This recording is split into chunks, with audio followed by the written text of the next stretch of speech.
Articles of association and memorandum of association दो बहुत important documents होते हैं एक कंपनी के केस में। ठीक है, तो आज हम इस वीडियो में बात करेंगे आर्टिकल्स ऑफ एसोसिएशन की। सबसे पहले मीनिंग क्या होता है आर्टिकल्स ऑफ एसोसिएशन का। ये एक ऐसा डॉक्यूमेंट होता है जो कि कंपनी की मैनेजमेंट को बताता है कि किस तरीके से कंपनी के काम, कौन कौन से वर्क्स किए जाएंगे, कौन कौन सी एक्टिविटीज़ की जाएंगी कंपनी के ऑब्जेक्टिव्स को पूरा करने के लिए। उन ऑब्जेक्टिव्स को पूरा करने के लिए जो एक्टिविटी मैनेजमेंट करेगी उसके लिए कुछ इंटरनल रूल्स, कुछ प्रोसीजर्स जो फॉलो किए जाएंगे, तो वो सभी आर्टिकल्स ऑफ एसोसिएशन में लिखे होते हैं। ठीक है, तो article defines the procedure that is to be followed for achieving the objectives which are specified in the memorandum. ठीक है, मेमोरेंडम के ऊपर हमारी पहले वीडियो है चैनल के ऊपर, आपने नहीं देखी तो आप देख सकते हैं। मेमोरेंडम में लिखे होते हैं कंपनी के राइट्स और कंपनी के ऑब्जेक्टिव्स, और इन्हीं ऑब्जेक्टिव्स जो कि मेमोरेंडम में ऑब्जेक्टिव्स डिफाइन है, उन्हीं ऑब्जेक्टिव को पूरा करने के लिए जो एक्टिविटीज़ की जाएंगी, उन एक्टिविटीज़ के लिए जो रूल्स, जो प्रोसीजर्स फॉलो किए जाएंगे वो लिखे होते हैं आर्टिकल ऑफ एसोसिएशन में। ठीक है, उसके बाद हमारे पास आता है features and characteristics of articles of association. ठीक है, नेचर हो, फीचर्स हो, कैरेक्टरिस्टिक्स हो, तो सभी में यही पॉइंट्स आपने मेंशन करने हैं। सबसे पहला पॉइंट है governed bye it's memorandum. Article of association में जो भी प्रोविजंस या रूल्स लिखे होंगे वो मेमोरेंडम ऑफ एसोसिएशन से बाहर नहीं जाएंगे। यानी कि मेमोरेंडम में जो ऑब्जेक्टिव लिखे हुए हैं ना, उन ऑब्जेक्टिव को पूरा करने के लिए ही आर्टिकल ऑफ एसोसिएशन में रूल्स लिखे जाएंगे। ऐसा नहीं है कि ऑब्जेक्टिव मेमोरेंडम में कुछ और लिख दिया और आर्टिकल ऑफ एसोसिएशन में किसी और एक्टिविटी को पूरा करने के लिए, किसी और ऑब्जेक्टिव को पूरा करने के लिए कंपनी कुछ और ही एक्टिविटीज़ में इन्वॉल्व हो रही है। ऐसा नहीं करेंगे। ठीक है, जो आर्टिकल ऑफ एसोसिएशन है वो हम कह सकते हैं कि एक ऐसा डॉक्यूमेंट है जो कि कंपनी को गाइड करेगा। गाइड क्या करेगा कि कंपनी को अपने ऑब्जेक्टिव्स को पूरा करने के लिए कौन कौन सी एक्टिविटीज़ कैसे करनी है, किन रूल्स को फॉलो करके वो एक्टिविटीज़ करनी है। नेक्स्ट है public document. Article of association और मेमोरेंडम ऑफ एसोसिएशन दोनों ही पब्लिक डॉक्यूमेंट है। पब्लिक डॉक्यूमेंट क्यों है? इन्हें जो कंपनी के प्रोमोटर्स हैं उन्हें article of association, memorandum of association दोनों को ही रजिस्ट्रार ऑफ कंपनीज़ को फाइल कराना पड़ता है कंपनी को रजिस्टर कराने के लिए। ठीक है, तो पब्लिक का कोई भी जाके, हम, आप या कोई और जो कंपनी के साथ डील करना चाहता है, क्रेडिटर्स हैं, बैंक्स है, कोई भी है, वो जाके रजिस्ट्रार ऑफ कंपनी के पास वो ये डॉक्यूमेंट्स देख सकता है। ठीक है, उनको पढ़ सकता है कि कंपनी के इन डॉक्यूमेंट्स में क्या क्या लिखा हुआ है। ठीक है, पब्लिक में से कोई भी जाके उसको रीड कर सकता है, देख सकता है, इसीलिए इन्हें पब्लिक डॉक्यूमेंट बोला गया। नेक्स्ट है contains the internal rules of the company. पहले ही डिस्कस कर चुके हैं कि कंपनी के जो इंटरनल रूल्स होंगे, ठीक है, कंपनी की मैनेजमेंट कैसे काम करेगी, कंपनी के डायरेक्टर्स, मैनेजर्स, ठीक है, वो किस तरीके से काम करेगी, ठीक है, किन रूल्स को फॉलो करके काम करेगी, क्या पॉलिसीज़, क्या प्रोविज़न्स के अंदर रहकर, किन लिमिट्स के अंदर रहकर वो काम करेगी, वो लिखी होती हैं आर्टिकल्स ऑफ एसोसिएशन में। नेक्स्ट है define the powers, limitations and rights of the companies officers. देखिए, जो कंपनी के ऑफिसर्स होती हैं, जो डायरेक्टर्स हैं, जो मैनेजर्स हैं, यानी कि आर्टिकल ऑफ एसोसिएशन होता क्या है, ये मैनेजमेंट की कैसे इंटरनल अफेयर्स करेगी कंपनी के, उसी को तो गवर्न करता है ना, मैनेजमेंट को ही गवर्न करता है आर्टिकल ऑफ एसोसिएशन, कि वो कंपनी के इंटरनल अफेयर्स को किस तरीके से पूरा करेगी। तो इसमें जो ऑफिसर्स हैं, जो मैनेजर्स काम करेंगे, डायरेक्टर्स काम करेंगे, उनकी पावर्स भी लिखी होती हैं कि क्या क्या वो कर सकते हैं और क्या क्या नहीं कर सकते, क्या एक्टिविटीज़ उनके पावर के अंदर हैं या क्या उनकी एक्टिविटीज़ उनकी लिमिट्स के अंदर क्या है और उनकी लिमिट से बाहर क्या है। ठीक है, उसमें उनकी पावर्स, राइट्स, लिमिटेशंस लिखी होती हैं। नेक्स्ट है define the rules and policies of the company. जो भी कंपनी की रूल्स हैं, जो भी कंपनी की पॉलिसीज़ हैं, जिनके अंदर रहकर कंपनी काम करेगी, वो सारी आर्टिकल ऑफ एसोसिएशन में लिखी होती हैं। ठीक है, रूल्स को प्रॉपर तरीके से एलाबोरेट करके फिर उसमें आर्टिकल ऑफ एसोसिएशन में लिखा होता है, ताकि जो पब्लिक है उसको रीड करके जो भी कंपनी के साथ डील करना चाहते हैं लोग, वो उन रूल्स और प्रोविज़न्स को देख सके। जो बाहरी लोग हैं या जो अंदर के लोग भी हैं वो भी उनको प्रॉपर तरीके से देख सके और उसी के अकॉर्डिंग फिर काम करें। नेक्स्ट है define the relation between members and the company. देखिए, जो मेमोरेंडम ऑफ एसोसिएशन था वो किन के बीच में रिलेशन बताता था? कंपनी के बीच में और आउटसाइडर्स के बीच में। लेकिन आर्टिकल ऑफ एसोसिएशन रिलेशन बताएगा किसके बीच में? मेंबर्स के बीच में और कंपनी के बीच में। तभी तो इसे इंटरनल बोला गया ना। मेमोरेंडम क्या था? एक्सटर्नल लोगों के लिए था कहीं ना कहीं, ठीक है। और ये था जो आर्टिकल ऑफ एसोसिएशन है ये इंटरनल लोगों के लिए, ठीक है। कंपनी के जो मेंबर्स हैं या जो शेयर होल्डर्स भी जिन्हें बोलते हैं ना, कंपनी के और कंपनी के मेंबर्स या शेयर होल्डर्स, वही तो ओनर्स होते हैं ना कंपनी के मेंबर्स, तो उनके बीच में रिलेशन को डिफाइन करता है। नेक्स्ट हमारे पास आ जाएगा nature, objectives and importance of articles of association. देखिए, आर्टिकल ऑफ एसोसिएशन के कुछ इम्पोर्टेंस हैं, क्या क्या है देखिए। फर्स्ट है डिफाइन द रूल्स एंड सब रूल्स।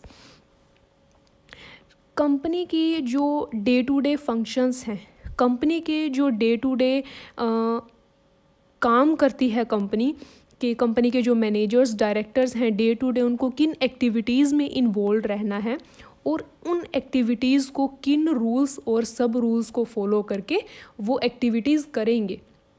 तो ये सारी चीज़ें कहाँ लिखी होती हैं? आर्टिकल्स ऑफ एसोसिएशन में।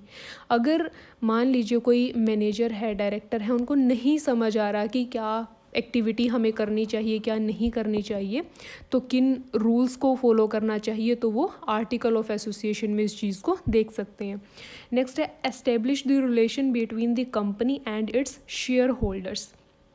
ये बात कर चुके हैं कि जो आर्टिकल ऑफ एसोसिएशन होता है वो रिलेशन बताएगा किसके बीच में? कंपनी के बीच में और कंपनी के मेंबर्स या फिर जिन्हें बोलते हैं शेयर होल्डर्स के बीच में, ठीक है। आउटसाइडर और कंपनी के बीच में रिलेशन बताता था मेमोरेंडम ऑफ एसोसिएशन, और आर्टिकल ऑफ एसोसिएशन रिलेशन बताएगा कंपनी के बीच में और शेयर होल्डर के बीच में। उसके बाद है पब्लिक डॉक्यूमेंट है। पब्लिक डॉक्यूमेंट है, कोई भी इसे जाके देख सकता है, पढ़ सकता है और कंपनी के रूल्स पॉलिसीज़ के बारे में जाके देख सकता है कि कंपनी के अंदर किन रूल्स को, किन प्रोविजंस को फॉलो करके काम होता है। नेक्स्ट है define the sphere of the companies activities, ठीक है। इसमें क्या है कि कंपनी जो भी काम कर रही है, जो भी उस कंपनी की लिमिट्स हैं, उसको भी ये कहीं ना कहीं डिफाइन करता है, ठीक है। कंपनी उन्हीं एक्टिविटीज़ को कर सकती है जो कि कंपनी के ऑब्जेक्टिव को पूरा करने के लिए एक्टिविटीज़ करनी चाहिए। उससे बाहर अगर कोई भी एक्टिविटीज़ की जाती हैं तो वो तो फिर कंपनी के लिमिट्स के बाहर हो जाएगी। कंपनी के लिमिट्स के अंदर वाली एक्टिविटीज़ ही करनी होती हैं ना उन्हें, तो ऑब्जेक्टिव को पूरा करने के लिए। तो इसलिए कहीं ना कहीं लिमिट्स डिफाइन करता है, एक स्फीयर डिफाइन करता है कि कंपनी को कौन कौन सी एक्टिविटीज़ करनी चाहिए। नेक्स्ट हमारे पास आ जाते हैं ऑब्लिगेशन टू रजिस्टर आर्टिकल्स। अब कुछ ऑब्लिगेशन होती हैं, ठीक है। कुछ जो अलग अलग टाइप की कंपनीज़ होती हैं, पब्लिक कंपनी है, प्राइवेट कंपनी है, तो किन किन को रजिस्टर कराना ज़रूरी है आर्टिकल ऑफ एसोसिएशन को? मैंने बोला था ना पहले कि प्रोमोटर्स को, एक कंपनी को रजिस्टर कराने के लिए प्रोमोटर्स को आर्टिकल ऑफ एसोसिएशन और मेमोरेंडम ऑफ एसोसिएशन दोनों ही डॉक्यूमेंट्स रजिस्ट्रार ऑफ कंपनीज़ को फाइल कराने पड़ती हैं, है ना। तो रजिस्ट्रार ऑफ कंपनीज़ को फाइल कराना कहीं ना कहीं किन के लिए कंपलसरी है और किन के लिए कंपलसरी नहीं है वो देखते हैं। तो पहला पॉइंट है जिनके लिए कंपलसरी नहीं है। किन के लिए नहीं है? जो public company limited by shares, ठीक है। कोई भी पब्लिक कंपनी है जो कि शेयर्स के द्वारा लिमिटेड बाय शेयर्स है, तो उन कंपनीज़ को रजिस्ट्रेशन, ये जो आर्टिकल ऑफ एसोसिएशन है वो रजिस्टर कराना ज़रूरी नहीं है। तो फिर जो आर्टिकल ऑफ एसोसिएशन में जो रूल्स लिखे गए हैं, प्रोसीजर्स, प्रोविजंस लिखे गए हैं, तो फिर ये कंपनी कहाँ से देखेंगी वो कौन से रूल्स फॉलो करेंगी कंपनी के ऑब्जेक्टिव्स को पूरा करने के लिए? तो क्या होती है, एक टेबल ए होती है, ठीक है। कंपनीज एक्ट 2013 में टेबल ए है, ठीक है, which is a model set of 99 articles given in schedule 1 of companies act. Companies act के फर्स्ट शेड्यूल में दी गई है। और टेबल ए में कुछ प्रोविज़न्स लिखे होते हैं, कुछ जनरल प्रोविज़न्स हैं जिन्होंने आर्टिकल ऑफ एसोसिएशन, ऐसी कंपनीज जो कि public company limited by share है और जिन्होंने अपना आर्टिकल ऑफ एसोसिएशन रजिस्टर नहीं करवाया, तो इस केस में वो कंपनीज जो टेबल ए है उसके प्रोविज़न्स को अप्लाई करेंगी, उसके प्रोविज़न्स के हिसाब से फिर वो काम करेंगी। ठीक है, तो where the article of association are not presented at the time of companies incorporation, it is necessary to write. ठीक है, देखिए अगर आर्टिकल ऑफ एसोसिएशन आपने नहीं बनवाया, ठीक है, आप एक पब्लिक कंपनी है, आपने एक पब्लिक कंपनी बनाई है जो कि शेयर से लिमिटेड है, और आर्टिकल ऑफ एसोसिएशन आपने रजिस्टर नहीं करवाया इनकॉर्पोरेशन के टाइम पे, तो उस टाइम पे फिर आपको क्या करना पड़ेगा, अपने मेमोरेंडम ऑफ एसोसिएशन में ये चीज़ मेंशन आपको करनी पड़ेगी कि आपने आर्टिकल ऑफ एसोसिएशन नहीं बनवाया है। ठीक है, ये चीज़ आपको मेंशन करनी कंपलसरी है मेमोरेंडम ऑफ एसोसिएशन में। तो ये बात हो गई कि टेबल ए के जो प्रोविज़न्स हैं वो आपको फिर फॉलो करने पड़ेंगे। अब कई बार हो जाता है कि मान लीजिए आपने आर्टिकल ऑफ एसोसिएशन तो बनवा लिया अपनी कंपनी का, कंपलसरी नहीं था आपके लिए, लेकिन फिर भी आपने क्या किया, वो बनवा लिया। ठीक है, रजिस्ट्रेशन के टाइम पे, इनकॉर्पोरेशन के टाइम पे आपने उसको रजिस्टर करवाया, और उसमें कुछ जो रूल्स हैं, प्रोसीजर्स हैं, वो आपने लिखे, लेकिन कुछ ऐसे रूल्स हो सकती हैं जहाँ पे आर्टिकल ऑफ एसोसिएशन में कोई जिक्र ही नहीं हुआ। ठीक है, तो जहाँ पे आपका आर्टिकल ऑफ एसोसिएशन साइलेंट है, मतलब कुछ रूल्स आपने लिखे ही नहीं उसमें, तो उस केस में जो आपने रूल्स लिखे हैं वो तो वही फॉलो होंगे आपकी कंपनी में, लेकिन जो रूल्स नहीं लिखे वहाँ पे कौन से रूल्स फॉलो होंगे, वही टेबल ए वाले रूल्स फॉलो होंगे। ठीक है, ये चीज़ आपको ध्यान में रखनी है। उसके बाद सेकंड पॉइंट है, जिन कंपनीज़ के लिए मैंडेटरी है आर्टिकल ऑफ एसोसिएशन को रजिस्टर करवाना मैंडेटरी है, यानी कि देखिए public company limited by share को छोड़ के बाकी कोई भी कंपनी है, सभी के लिए कंपलसरी है रजिस्टर कराना आर्टिकल ऑफ एसोसिएशन को। तो इसके बिना क्या होता है, कंपनी रजिस्टर ही नहीं होगी आपकी। ठीक है, तो कौन कौन सी कंपनीज़ हैं जिनके लिए मैंडेटरी है, a private company limited by shares, a company limited by guarantee, और एन अनलिमिटेड कंपनी। तो जो private company limited by shares है उसके लिए कंपलसरी है कि उसे रजिस्टर कराना पड़ेगा आर्टिकल ऑफ एसोसिएशन, उसके लिए ये क्या है, ये एक ऑब्लिगेशन है।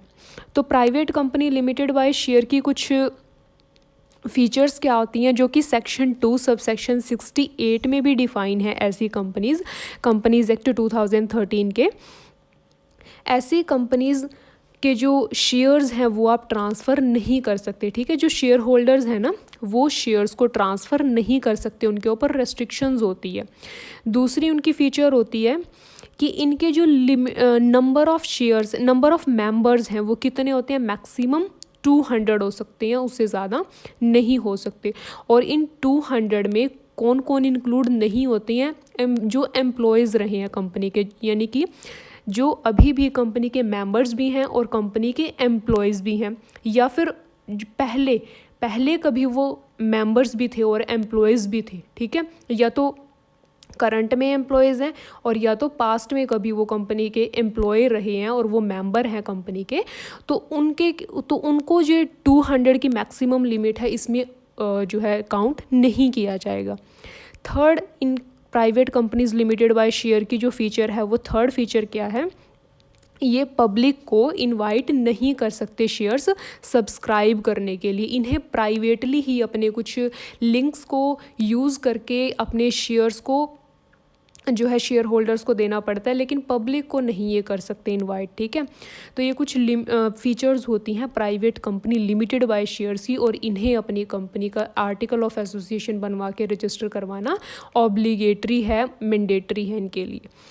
नेक्स्ट, दूसरी कौन सी कंपनीज़ हैं जिनके लिए मैंडेटरी है, वो है कंपनी लिमिटेड बाय गारंटी। देखिए 2 तरह की कंपनीज़ होती हैं, जो कि कंपनी लिमिटेड बाय गारंटी और कंपनी लिमिटेड बाय शेयर्स।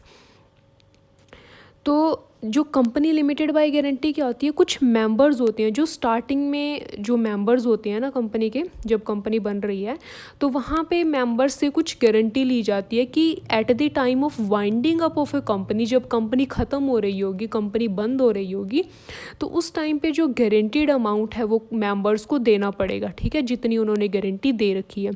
तो इस तरह के जो कंपनीज़ हैं उनके लिए भी आर्टिकल ऑफ एसोसिएशन रजिस्टर कराना मैंडेटरी है। नेक्स्ट है अनलिमिटेड कंपनी। ऐसी कंपनी जिनकी लाइबिलिटी अनलिमिटेड होती है, यानी कि जिनके जो मेंबर्स हैं ना इन कंपनीज़ के, उनकी जो लाइबिलिटी होगी वो अनलिमिटेड होगी। उनकी पर्सनल प्रॉपर्टी भी कंपनी के डेट्स के लिए लायबल होगी, किनकी, मेंबर्स की। अनलिमिटेड कंपनी के मेंबर्स की जो पर्सनल प्रॉपर्टी है वो भी कंपनी के डेट्स के लिए लायबल होती है, और इनकी लायबिलिटी की कोई लिमिट नहीं होगी, अनलिमिटेड लायबिलिटी इनकी होती है, ठीक है। तो हमने क्या किया, जो ऑब्लिगेशन थी टू रजिस्टर आर्टिकल्स में दो पॉइंट्स किए। पहला है जिनके लिए कंपलसरी है, दूसरा है जिनके लिए कंपलसरी नहीं है, ठीक है। कंपलसरी किसके लिए नहीं है, public company limited by shares, सिर्फ यही ऐसी कंपनीज होती हैं जिनके लिए कंपलसरी नहीं है, और बाकी सबके लिए कंपलसरी है। तो बाकी कौन कौन सी बच गई, एक तो private company limited by shares, दूसरा है कंपनी लिमिटेड बाय गारंटी, और तीसरा है अनलिमिटेड कंपनी। इन तीनों तरह की कंपनीज के लिए रजिस्ट्रेशन कराना मैंडेटरी है आर्टिकल ऑफ एसोसिएशन का। उसके बाद नेक्स्ट हमारे पास पॉइंट है contents of articles of association. तो आर्टिकल ऑफ एसोसिएशन के कौन कौन से कंटेंट्स हैं, कुछ एग्जांपल्स हम ले लेते हैं। Rules for the adoption of preliminary contracts. Preliminary contracts ऐसे होते हैं जो कि कंपनी के फॉर्मेशन से पहले के कॉन्ट्रैक्ट्स होते हैं, ठीक है।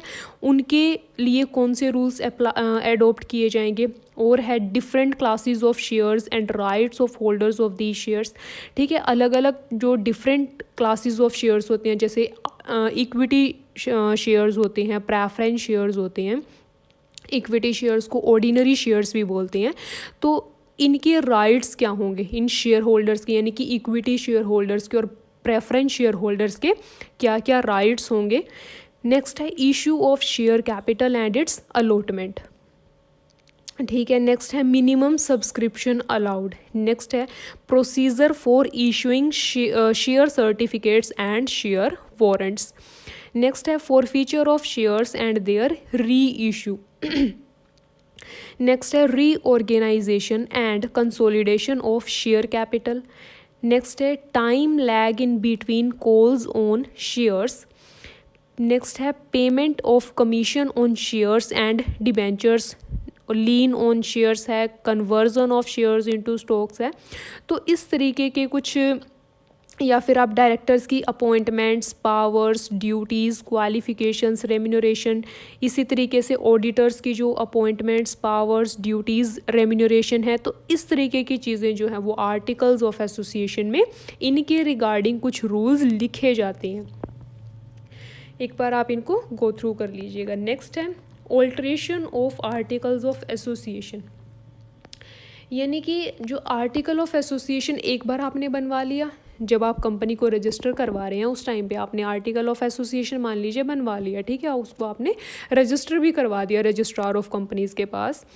तो उसके बाद आप जब कंपनी उसके बाद काम कर रही है, ठीक है, तो आपको कुछ ऐसा लगा, कंपनी के डायरेक्टर्स मैनेजर्स को कुछ ऐसा लगा कि आर्टिकल ऑफ एसोसिएशन में हमें कुछ चेंज की ज़रूरत है, हमें एक पर्टिकुलर प्रोविज़न या पर्टिकुलर जो रूल्स उसमें लिखे हुए हैं उसको चेंज करवाने की ज़रूरत है, ठीक है। तो वो चेंज हो सकता है, ठीक है, लेकिन उसके लिए जो कुछ रेस्ट्रिक्शंस हैं, 2 रेस्ट्रिक्शंस हैं, वो क्या क्या हैं। आप ऐसा कोई भी प्रोविज़न आर्टिकल ऑफ एसोसिएशन में नहीं डालेंगे जो कि कंपनी एक्ट के ख़िलाफ़ है, ठीक है। ऐसा नहीं है कि आप कुछ भी प्रोविज़न अपने आर्टिकल में नया आपने डलवा दिया जो कि कंपनी एक्ट के बिल्कुल बाहर ही जा रहा है, कंपनी एक्ट के अंदर है ही नहीं वो। दूसरी चीज़ है, ऐसा कोई प्रोविज़न आप नहीं डलवाएंगे जो कि आपके मेमोरेंडम ऑफ एसोसिएशन के ख़िलाफ़ या फिर उससे बाहर जा रहा हो। तो जो भी आप नया रूल या जो भी आप नया प्रोविज़न उसमें ऐड करना चाहते हैं या चेंज करना चाहते हैं, वो कंपनी एक्ट और मेमोरेंडम ऑफ एसोसिएशन, जो आपकी कंपनी का मेमोरेंडम ऑफ एसोसिएशन है या जो कंपनी एक्ट 2013 है, उनके रूल्स के कॉन्ट्रावीन नहीं होना चाहिए, खिलाफ नहीं होना चाहिए। ये 2 रेस्ट्रिक्शंस को ध्यान में रख के आप चेंज कर सकते हैं। तो प्रोसीजर क्या रहेगा, ठीक है। अब आपने मान लीजिए आर्टिकल ऑफ एसोसिएशन में कुछ चेंज करना है, इन रेस्ट्रिक्शंस का भी आपने ध्यान रख लिया। अब क्या प्रोसीजर आप फॉलो करेंगे, क्या स्टेप्स आप फॉलो करेंगे अपने आर्टिकल ऑफ एसोसिएशन को चेंज करने के लिए। सबसे पहला है proposal approval by board of directors. सबसे पहले तो एक प्रपोजल होगा जो कि कौन अप्रूव करेगा, बोर्ड ऑफ डायरेक्टर्स। जो भी कंपनी के बोर्ड ऑफ डायरेक्टर्स होंगे या जो बोर्ड होगा कंपनी का, वो क्या करेगा, प्रपोजल के लिए अप्रूवल देगा। उसके बाद है जो बोर्ड है वो डेट भी डिसाइड करेगा, वो टाइम भी डिसाइड करेगा जनरल मीटिंग के लिए, ठीक है। एक जनरल मीटिंग रखी जाएगी जिसके लिए डेट और टाइम कौन डिसाइड करेगा, बोर्ड ऑफ डायरेक्टर्स कंपनी के डिसाइड करेंगे। नेक्स्ट हमारे पास है स्पेशल रेजोल्यूशन। जो एक 2 तरह के रेजोल्यूशंस होते हैं, एक ऑर्डिनरी रेजोल्यूशन होता है, एक स्पेशल रेजोल्यूशन होता है। ऑर्डिनरी रेजोल्यूशन में आपको 51% जो वोट्स हैं वो अपने फेवर में चाहिए होती हैं, और स्पेशल रेजोल्यूशन के केस में आपको 75% वोट्स फेवर में चाहिए होती हैं। तो यहाँ पे ऑर्डिनरी रेजोल्यूशन से काम नहीं चलेगा। कौन सा रेजोल्यूशन आपको पास करना पड़ेगा, स्पेशल रेजोल्यूशन, ठीक है। जो जनरल मीटिंग आप बुलवाएंगे, जो बोर्ड ऑफ डायरेक्टर्स ने जनरल मीटिंग बुलवाई है जिसके लिए अप्रूवल दिया है, तो उस मीटिंग में एक स्पेशल रेजोल्यूशन पास होगा जिसमें 75% जो वोट्स हैं वो फेवर में चाहिए। नेक्स्ट हमारे पास होता है file with registrar of companies, form number 23। तो इसमें क्या होता है, ये जो रेजोल्यूशन आपने जनरल मीटिंग में पास किया है, इसको 30 दिन के अंदर अंदर within 30 days of the passing of the resolution the company has to file form number 23, ठीक है। एक फॉर्म नंबर 23 होता है, उस फॉर्म के साथ जो भी उस फॉर्म में इंफॉर्मेशन फिल करनी है वो इंफॉर्मेशन फिल करेंगे। जो पास आपने किया रेजोल्यूशन सॉरी जो स्पेशल रेजोल्यूशन पास किया है, उस फॉर्म के साथ एक रिक्विजिट फ़ीस, जो भी फ़ीस होगी उस फॉर्म की, उस इन सारी चीज़ों को आप इकट्ठा करके क्या करोगे, रजिस्ट्रार ऑफ कंपनीज़ को फाइल करा दोगे, ठीक है। उसके बाद क्या करना है, in case of conversion of public to private company, मान लीजिए कई बार जो आर्टिकल ऑफ एसोसिएशन में आप ऑल्ट्रेशन करा रहे हैं, कुछ चेंज करा रहे हैं, वो किसके रिगार्डिंग है, पब्लिक कंपनी को प्राइवेट कंपनी में चेंज करने के रिगार्डिंग है। तो इस केस में कंपनी को क्या करना पड़ेगा, कंपनी को एक एप्लीकेशन देनी पड़ेगी, राइटिंग में, रिटन में एक एप्लीकेशन देनी पड़ेगी, ठीक है। किसको देनी पड़ेगी,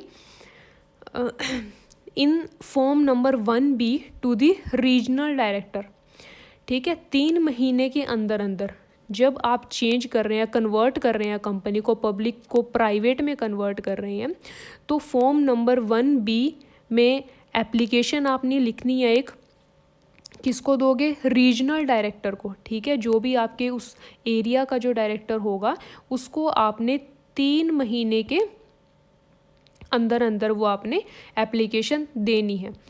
उसके बाद है articles altered after the approval. जब आपको डायरेक्टर की अप्रूवल मिल गई, उस अप्रूवल को मिलने के बाद जो उसकी प्रिंटेड कॉपीज़ है ना आर्टिकल्स की, जो कि आर्टिकल आपका चेंज हुआ है, जिस प्रोविज़न में आपने चेंज कराया है, तो उस आर्टिकल्स की आप क्या करोगे, उसको कॉपीज़ कुछ प्रिंट करवा लोगे अप्रूवल के बाद। तो उसको आपने क्या करना है, रजिस्ट्रार ऑफ कंपनीज़ के पास फाइल कराना है। कितने दिनों के अंदर अंदर, विदिन 15 days, ठीक है। 15 दिनों के अंदर अंदर रजिस्ट्रार ऑफ कंपनीज़ को आप वो जो चेंज हुआ आपका आर्टिकल, उसकी प्रिंटेड कॉपीज़ आप वहाँ पे दे आओगे, फाइल करा के आओगे। अगर मान लीजिए आपकी जो कंपनी है उसके शेयर्स स्टॉक एक्सचेंज में लिस्टेड हैं, ठीक है, स्टॉक एक्सचेंज में आपकी कंपनी के शेयर्स लिस्टेड हैं, वहाँ पे स्टॉक एक्सचेंज में आपके कंपनी के शेयर्स एक्सचेंज होते हैं, यानी कि बेचे या खरीदे जाते हैं। तो आपको जो कॉपीज़ होंगी अपने आर्टिकल की जो चेंज हुआ है आपका, तो आपको ये कॉपीज़ स्टॉक एक्सचेंज में भी देनी पड़ेगी। ठीक है, 6 कॉपीज़ आपने अमेंडमेंट के साथ, जो अमेंडमेंट आपने की है उसकी 6 कॉपीज़ आपको स्टॉक एक्सचेंज में भी फाइल करानी पड़ेंगी। ठीक है, रजिस्ट्रार ऑफ कंपनीज़ को आपने करा दी 15 दिनों के अंदर अंदर। उसके बाद अगर आपकी कंपनी के शेयर्स स्टॉक एक्सचेंज में लिस्टेड हैं तभी ये स्टॉक एक्सचेंज वाली आपको करनी पड़ेगी, जो प्रोसीजर है वो पूरा करना पड़ेगा। तभी आपको सिर्फ क्या करना पड़ेगा, 6 कॉपीज़ आपको अमेंडमेंट के साथ स्टॉक एक्सचेंज में भी फाइल करानी पड़ेगी। और उसके बाद जो है ऑल्ट्रेशन आपकी कंप्लीट हो जाती है। ठीक है, यही प्रोसीजर रहता है। ऑल्ट्रेशन जब आपकी कंप्लीट हो गई तो आपने अपने जो भी आर्टिकल्स ऑफ एसोसिएशन है, जहाँ जहाँ पे भी होंगे आपके आर्टिकल्स ऑफ एसोसिएशन के जो डॉक्यूमेंट्स हैं, उनमें हर किसी में ये ऑल्ट्रेशन आपकी दिखाई देनी चाहिए, चाहे कहीं ऑनलाइन है या ऑफलाइन कहीं भी है आपका, तो हर जगह ये ऑल्ट्रेशन आपको उसमें दिखानी पड़ेगी, शो करनी पड़ेगी। ठीक है, एक बार दोबारा रिपीट कर लेते हैं। सबसे पहले proposal approval by board of directors, approval ले लिया बोर्ड ऑफ डायरेक्टर से। बोर्ड ऑफ डायरेक्टर ने एक जनरल मीटिंग रखी है, उस जनरल मीटिंग की जो डेट है, टाइम है, वो बोर्ड ऑफ डायरेक्टर्स ने फिक्स कर दी। ठीक है, उसके बाद क्या हुआ, एक स्पेशल रेजोल्यूशन इस जनरल मीटिंग में पास हुआ जिसमें 75% जो वोट्स हैं आपको फेवर में चाहिए थी, इस ऑल्ट्रेशन के फेवर में आपको वोट्स मिल गई। उसके बाद आपने क्या करना है, आपने फॉर्म नंबर 23 आपने लेना है। उसके जो स्पेशल रेजोल्यूशन आपने पास किया है उसकी कॉपी, फॉर्म नंबर 23, और साथ में जो रिक्विजिट फ़ीस है उसको आपने फ़ाइल करा देना है। उसके बाद आपने क्या करना है, अगर मान लीजिए जो आप आर्टिकल में ऑल्ट्रेशन करा रहे हैं वो किसके रिगार्डिंग है, पब्लिक कंपनी से प्राइवेट कंपनी में आपने चेंज करानी है, तो इसी केस में सिर्फ आप फॉर्म नंबर 1B, ठीक है, एप्लीकेशन लिखेंगे। किसको लिखेंगे, रीजनल डायरेक्टर को लिखेंगे। और रीजनल डायरेक्टर अगर हाँ बोल देता है, ठीक है, रीजनल डायरेक्टर ने हाँ बोल दिया, तो 15 दिनों के अंदर अंदर आप ये जो ऑल्टर्ड आपका आर्टिकल है, यानी कि जो चेंज हो गया आपका आर्टिकल, चेंज्ड आर्टिकल होगा, उसको 15 दिनों के अंदर अंदर आप रजिस्ट्रार ऑफ कंपनीज़ को फाइल कराएंगे। और अगर आपकी कंपनीज़ के शेयर जो स्टॉक एक्सचेंज है वहाँ पे लिस्टेड हैं, तो आप 6 कॉपीज़ अपनी आर्टिकल ऑफ एसोसिएशन जो चेंज हो चुका है उसकी 6 कॉपीज़ आप स्टॉक एक्सचेंज में भी फाइल कराएंगे। और उसके बाद आप क्या करेंगे, जो ऑल्ट्रेशन हो चुकी है आपके आर्टिकल ऑफ एसोसिएशन में उसके सभी कॉपीज़ में, जहाँ पे भी कॉपीज़ आपकी रखी हुई हैं आर्टिकल ऑफ एसोसिएशन की, वो ऑल्ट्रेशन, वो जो चेंज हुआ है आपके आर्टिकल में, सभी जगह आपको वो शो करना है। ठीक है, उसके बाद आपके पास है limitations regarding alteration of articles. देखिए, जो ऑल्ट्रेशन आर्टिकल में की जाती है, जो आर्टिकल में कुछ प्रोविज़न के रिगार्डिंग कुछ चेंज किया जाता है अगर, तो वहाँ पे कुछ लिमिटेशंस हैं, यानी कि किन किन चीज़ों का आपको ध्यान रखना चाहिए। क्या लिमिटेशंस है, 2 तरह की रेस्ट्रिक्शंस होती हैं, कुछ स्टैट्यूटरी रेस्ट्रिक्शंस होती हैं, कुछ जुडिशियल रेस्ट्रिक्शंस होती हैं। सबसे पहले बात करेंगे स्टैट्यूटरी रेस्ट्रिक्शंस कौन सी होती हैं। ठीक है, फर्स्ट है स्टैट्यूटरी रेस्ट्रिक्शन में alteration must be by a special resolution. ठीक है, बात कर चुके हैं ऑलरेडी कि स्पेशल रेजोल्यूशन पास करके ही आर्टिकल जो है वो ऑल्टर किया जा सकता है, यानी कि 75% जो वोट्स हैं वो फेवर में चाहिए। आप ऑर्डिनरी रेजोल्यूशन सिर्फ पास करके आर्टिकल ऑफ एसोसिएशन में चेंज नहीं कर सकते हैं। नेक्स्ट हमारे पास स्टैट्यूटरी रेस्ट्रिक्शन में पॉइंट आ जाता है, alteration must not be inconsistent with the provisions of the companies act 2013। देखिए, जो 2 रेस्ट्रिक्शंस हमने की थी वहाँ पे भी ये चीज़ हमने डिस्कस की थी कि ऐसा कोई भी प्रोविज़न आप चेंज या ऐड नहीं कर सकते अपने आर्टिकल ऑफ एसोसिएशन में जो कि कंपनीज एक्ट 2013 की लिमिट्स से बाहर हो। ठीक है, ऐसा नहीं है, कुछ भी इनकंसिस्टेंट या फिर कॉन्ट्रावीन नहीं होना चाहिए कंपनीज एक्ट 2013 के अकॉर्डिंग। नेक्स्ट हमारे पास स्टैट्यूटरी रेस्ट्रिक्शन में 3rd पॉइंट आ जाता है, alteration must not be inconsistent with the memorandum of association. इसे भी हमें जो 2 रेस्ट्रिक्शंस हमने की थी, 2nd रेस्ट्रिक्शन हमारी यही थी कि जो मेमोरेंडम ऑफ एसोसिएशन में ऑब्जेक्टिव्स और राइट्स लिखे हुए हैं कंपनी के, उनसे बाहर कुछ भी नहीं होना चाहिए जो कि आप आर्टिकल ऑफ एसोसिएशन में लिखेंगे, क्योंकि आर्टिकल ऑफ एसोसिएशन में वही चीज़ें लिखी जाती हैं, वही रूल्स लिखे जाते हैं जो कि कंपनी के ऑब्जेक्टिव्स को पूरा करने के लिए होते हैं, ठीक है। और ऑब्जेक्टिव्स कहाँ लिखे जाते हैं? मेमोरेंडम में। अगर कोई भी ऐसी एक्टिविटी लिखी जाती है आर्टिकल में जो कि ऑब्जेक्टिव को पूरा करने के लिए नहीं है, मान लीजिए कोई कुछ और ही एक्टिविटीज़ उसमें लिख दी, तो वो तो ऑब्वियसली क्या हो जाएंगी? अल्ट्रा वायरस हो जाएंगी मेमोरेंडम से, और मेमोरेंडम से अल्ट्रा वायरस है तो फिर आर्टिकल ऑफ एसोसिएशन के लिमिट से तो ऑब्वियसली वो बाहर हो जाएंगी। नेक्स्ट हमारे पास फोर्थ पॉइंट क्या है स्टैट्यूटरी रेस्ट्रिक्शन का? There must be written consent of the members. जो मेंबर्स हैं, जो शेयर होल्डर्स हैं, ठीक है, उनको अगर वो अग्री करते हैं तो उनकी रिटन कंसेंट यानी कि रिटन में वो लिख के देंगे कि हाँ हम इस चेंज के, इस ऑल्ट्रेशन के खिलाफ नहीं है, तभी जो है ये ऑल्ट्रेशन की जा सकती है। अगर मान लीजिए कोई भी ऐसी ऑल्ट्रेशन की जा रही है मेंबर्स जिसके फेवर में नहीं है, या फिर मान लीजिए मेंबर्स कुछ ऐसी ऑल्ट्रेशन कंपनी कर रही है जिससे कि मेंबर्स की लायबिलिटी बढ़ रही है, ठीक है, तो इस केस में मेंबर्स जो हैं वो कंसेंट देने से मना कर सकते हैं, कोई उनके ऊपर कंपल्शन नहीं होती है। नेक्स्ट जो फिफ्थ स्टैट्यूटरी रेस्ट्रिक्शन है वो क्या है? There must be confirmation by the tribunal. Tribunal क्या होता है? NCLT यानी कि national company law tribunal. Company के पास ऐसी पावर नहीं होती कि वो ऐसी कोई भी ऑल्ट्रेशन करे जो कि इनकंसिस्टेंट हो, किसकी परमिशन के? NCLT के परमिशन के, ठीक है। जिसको NCLT परमिशन नहीं कर रही है तो उसको वो अपने आर्टिकल ऑफ एसोसिएशन में ऐड या चेंज नहीं कर सकती, ठीक है। स्टैट्यूटरी रेस्ट्रिक्शन में हमने 5 पॉइंट्स किए हैं। नेक्स्ट हम बात करते हैं जुडिशियल रेस्ट्रिक्शंस की। फर्स्ट पॉइंट क्या है जुडिशियल रेस्ट्रिक्शन में? The alteration must not be illegal for business. देखिए जो ऑब्जेक्टिव्स कंपनी के चूज़ किए जाते हैं, हमने मेमोरेंडम ऑफ एसोसिएशन वाली वीडियो में किया था कि जो भी ऑब्जेक्टिव्स प्रोमोटर्स चूज़ करते हैं, ठीक है, सब्सक्राइबर्स जो होते हैं वो चूज़ करते हैं, कोई भी ऑब्जेक्टिव चूज़ कर सकते हैं कंपनी के लिए, लेकिन ऐसा ऑब्जेक्टिव नहीं होगा जो कि इलीगल हो या इमोरल हो।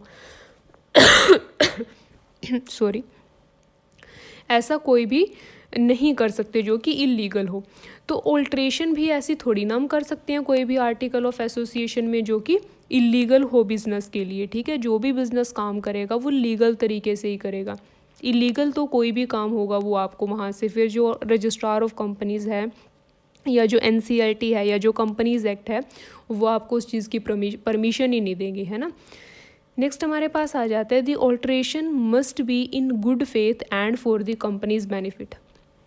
देखिए जो भी ऑल्ट्रेशन आर्टिकल ऑफ एसोसिएशन में की जा रही है वो किसी भी डायरेक्टर या किसी भी मैनेजर के पर्सनल इंटरेस्ट के लिए नहीं की जानी चाहिए, ठीक है। वो किसके लिए होनी चाहिए? वो कंपनी के बेनिफिट के लिए होनी चाहिए, या गुड फेथ यानी कि जो आइडिया है आर्टिकल ऑफ एसोसिएशन को ऑल्टर करने का, उसके पीछे जो आपका आइडिया है, जो मकसद है आपका, वो क्या होना चाहिए?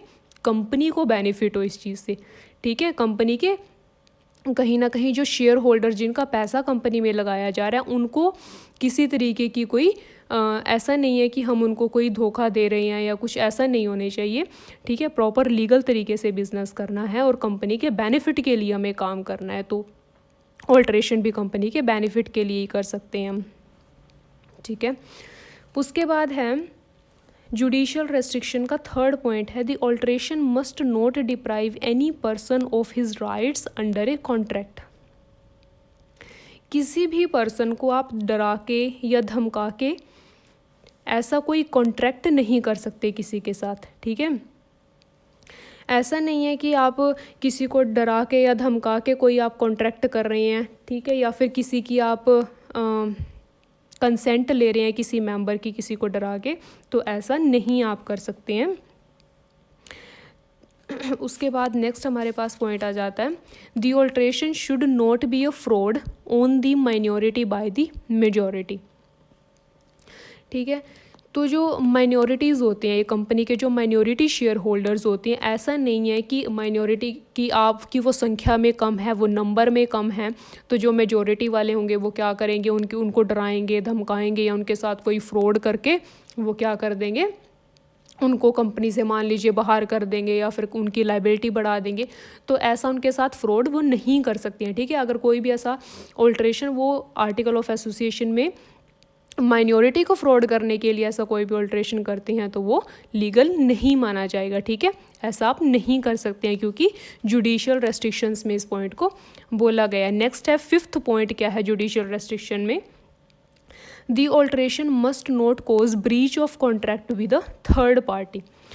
देखिए, मान लीजिए जो कॉन्ट्रैक्ट्स ऑलरेडी किसी थर्ड पार्टी के साथ कंपनी कर चुकी है, ऐसा नहीं है कि आप आर्टिकल ऑफ एसोसिएशन में कोई ऑल्ट्रेशन करेंगे, कोई चेंज करेंगे और आप उस कॉन्ट्रैक्ट से मान लीजिए फ्री हो जाएंगे, ठीक है। ऐसा आप कोई ऑल्ट्रेशन नहीं कर सकते हैं।